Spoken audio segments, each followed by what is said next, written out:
everyone's heard of Dream. He's a YouTube phenomenon and he grew from 1,000 to 10 million subscribers in under 2 years. He did, in 2 years, what others couldn't achieve even after putting their entire lives into YouTube, and in doing so, became an icon for blowing up on YouTube or social media in general. Now, hold that thought. Have you subscribed? I'd really appreciate it if you did. I'm trying to hit 30k before the end of 2020 and you could help me out so much with that goal. YouTube can glitch every now and again, so even just checking that you're subscribed would help a smaller creator like me out a lot.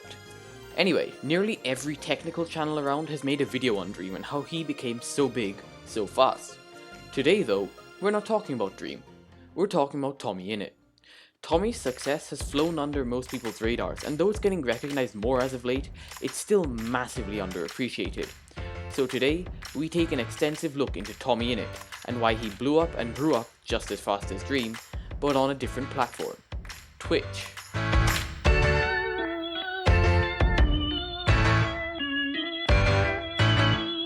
Now, there are a lot of reasons for Tommy's growth, so let's get started. First off, arguably the most important factor for Tommy's growth were the group dynamics that he cultivated.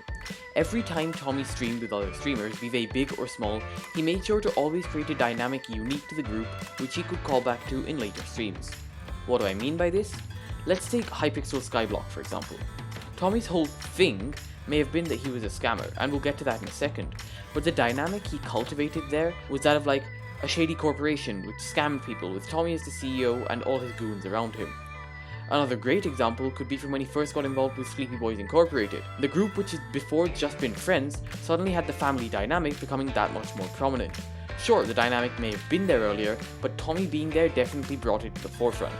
It's hard to explain, but cultivating a group dynamic with the people he plays with is something Tommy does in almost every situation he's in, either instinctively or on purpose. Second, Tommy did what any smart content creator does.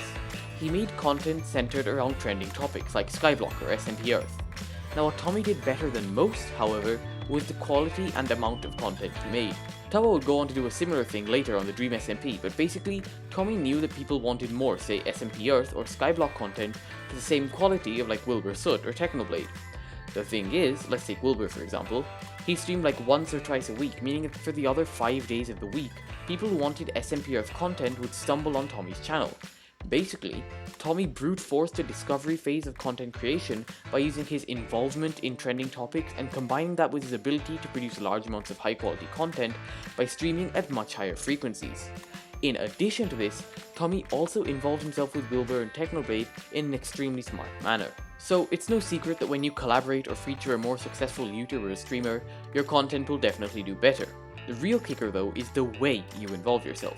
It's important to try and involve yourself, yes, but it's so easy to over-involve yourself and bit chase, and that's never a good thing. Not only is it just horrible to only want to be friends with people for the content or for their subscribers, it's also fairly easy to see in the content you produce. Bit chasing has become so prevalent over the years that most audiences can spot a bit chaser almost instantly, and that too with surprising accuracy. In addition to this, the audience, while precise, isn't a sure shot. Rather than aiming a sniper at each bit chaser, it's more like firing a 12-gauge shotgun in the general direction of the target. Most of the bullets hit, but a bunch of others also hit outside the target, which means that even if you aren't bit chasing, it's very easy to come across as doing so. Therefore, there's a very delicate balance that one has to achieve if you want the optimal involvement in a series. But I'd just like to say, when you're with another creator and creating content, don't do it for the subscribers. Don't do it so you can achieve that optimal level. Making content should be something that both parties are doing because they enjoy it. Either way though, Tommy, seemingly instinctively, knew just the way to get that perfect balance of involvement in others' content, which introduced him as a creator to thousands, if not tens of thousands, of fans. It's also important to note at this point that Tommy knew that he would make similar Minecraft content in the future to that which he was being recognized for, which meant that he wasn't just being introduced to a bunch of people, he was being introduced to a bunch of people who already liked the style of content that he made and would make, and therefore were more likely to stick around and watch what he made. When nearly any content creator starts out, the first thing they struggle with is an image or a personality, something which people know you for. Hell, it's something I'm still trying to find myself. What Tommy did then was, in his own words, take what other people were doing and think, how can I put my own spin on this? And that's exactly what he did. He took bits of a persona from multiple creators, mainly Schlatt, and put his own spin on that style. And that was his persona's base. That was what TommyInnit started off as an online character. But just taking someone else's thing and spinning off of it isn't enough to be recognizable. SMP Earth was one of the biggest content creator SMPs of its time. It was extremely oversaturated with creators, and therefore big content creators would always have people trying to involve themselves with them, with one common thread. When you're interacting with a bigger content creator, no one will ever intentionally act annoying. It's just a recipe for disaster with that content creator's diehard fanbase, which could probably be bigger than your entire fanbase on its own, completely engulfing and drowning out your fanbase by calling you annoying. It just sounds stupid. When you interact with a larger audience, you want to show your best side, right? Well, sometimes. What Tommy realized was that the way to stand out from this homogeneous mix of people who were trying their best to look their best was, well, to not look your best. He had collaborated with Wilbur in the past to not much avail, and that might have been what gave him this realization.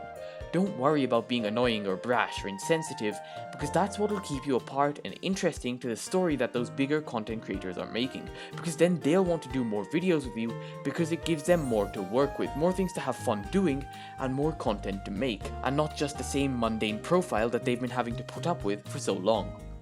Therefore, Tommy had the Schlatt image as his base, sure, but he put his own spin on it and really developed it by introducing people to and playing up the annoying kid side of his online persona, something which he knew could set him apart from the crowd and which would bring him recognition for being, well, him.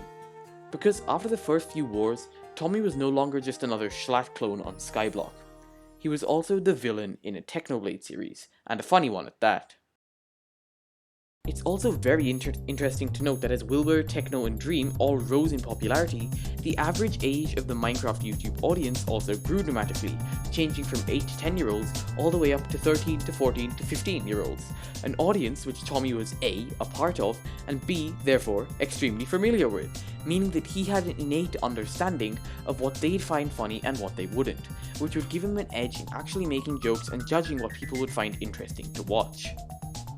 So now Tommy had built up a relatively small, well, huge by my Twitch standards, but small by his Twitch standards, fanbase of around 200 people who would regularly watch his streams and tune in, and was much more well known to the public as TommyInnit from Technoblade, that annoying kid who scams people.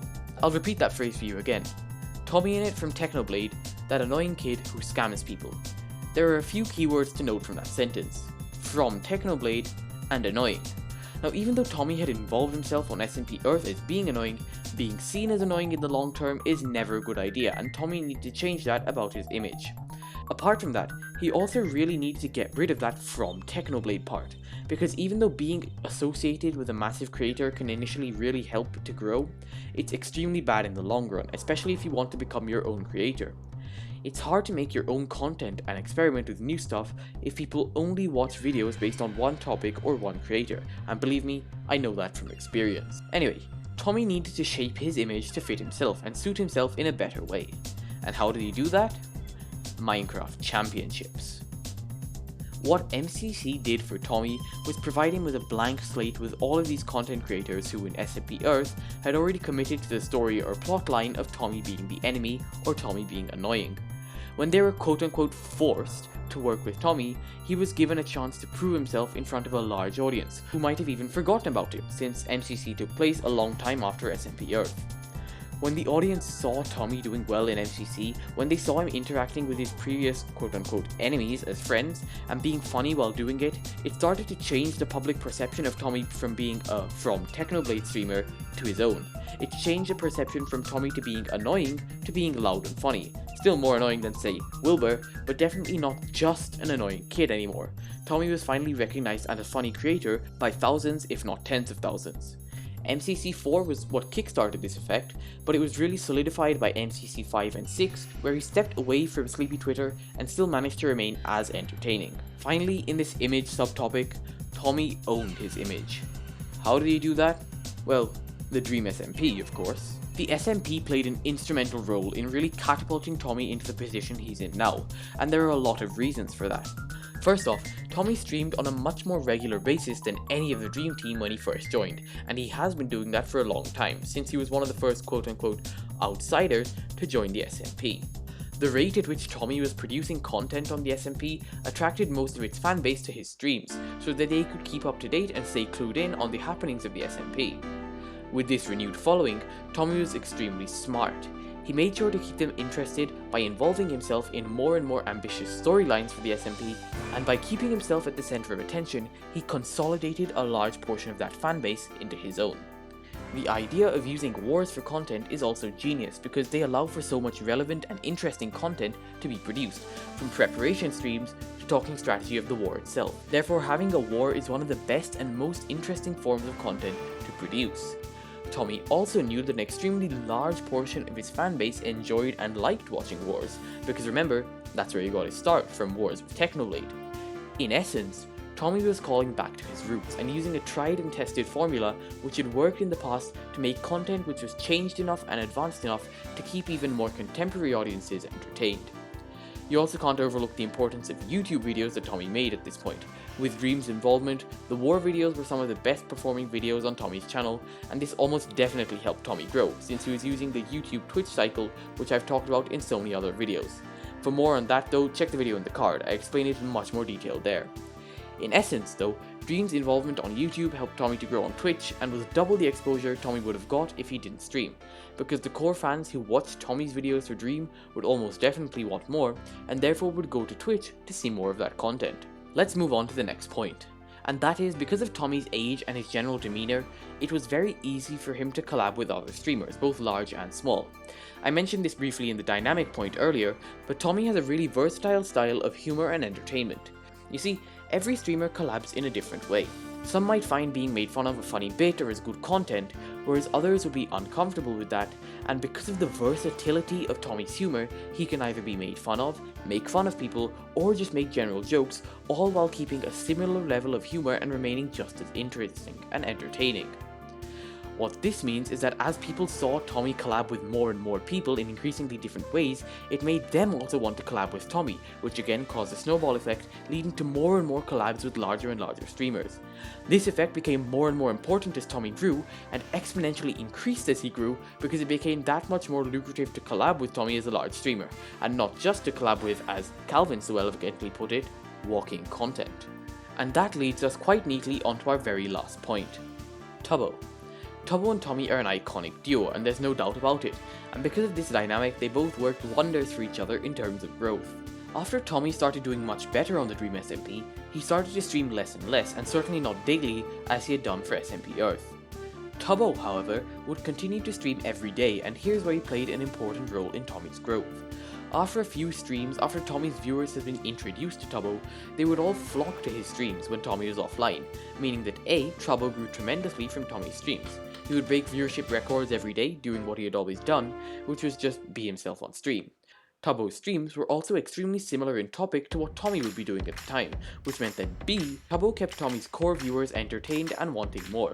Essentially, he covered for Tommy on the days that he didn't stream, meaning that as Tommy built up a core fanbase of viewers who would tune into every stream, they would always have someone or something to watch, something to keep them occupied, and something to make sure Tommy remained in their minds as a creator. Tubbo also helped because it's no secret that Tommy is at his best when he's with another person. He's at his most entertaining when he has just one or two people to talk to and bounce off of, and what Tubbo did was be one of those people. Because Tommy and Tubbo had similar time zones and schedules, Tubbo was almost always live when Tommy was live. In addition to this, Tommy and Tubbo are very good friends and know each other extremely well, which means that the content they produced together was some of the best they would each make, and also meant that they knew each other well enough to improvise and bounce off of each other extremely well. This friendship also meant that they were comfortable with a much wider range of comedy than they might have been if they weren't friends, and this wide range of comedy included annoying each other, insulting each other, and just generally other things that are A, not very common amongst other creators, and B, funny and appeal to Tommy's target audience. There are a bunch more ways in which Tubbo and Tommy helped each other. They really did double team the algorithm, but I'll save that for another video in the future. This is already a rather long video, so ladies and gentlemen, this has been how TommyInnit is the dream of Twitch. If you enjoyed it, make sure to check out my live streams. I stream every now and again on YouTube, and you can find the full VODs in a streams playlist on my channel, though I do stream on Twitch more. Anyway, feel free to like, comment, share, subscribe, do all that good stuff, and I will see you in the next video. See ya!